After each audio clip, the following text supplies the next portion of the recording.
Сәлем достар, бүгін біз өте дәмді, өте оңай жасалатын сникерс пирогын дайындаймыз. Ол үшін ыдысқа ұнды електен өткізіп саламыз. Сосын үстіне қатты сары майды салып, қолымызбен крошка жасаймыз.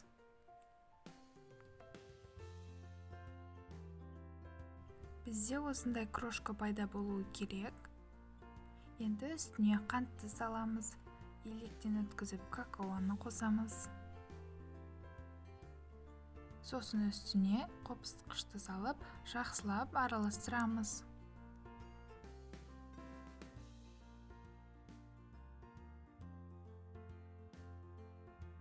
Енді үстіне жұмыртқаны қосып, жұп-жұмсақ қамыр илейміз.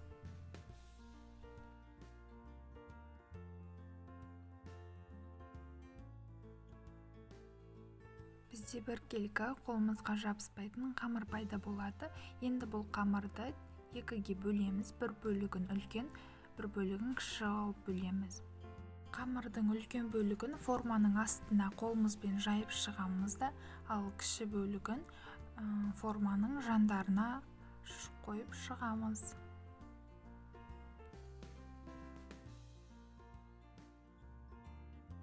Бұл қамырымызды шанышқының көмегімен барлығын тесіп шығамыз. Сосын жандарында шанышқының көмегімен тегістеп шығамыз да 180 градуста 15 минуттай пісіріп аламыз. Енді салмасын дайындаймыз. Ол үшін вареная сгущенка мен жер жаңғақты жақсылап араластырамыз.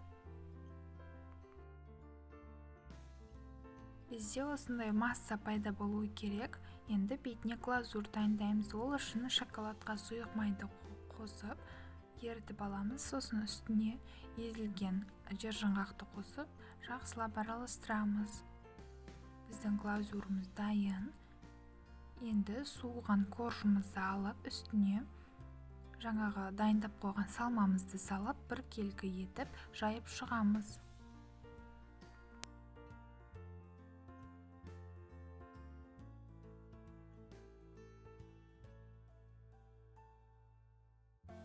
Енді үстіне глазурьді қойып, біркелкі етіп жайып аламыз.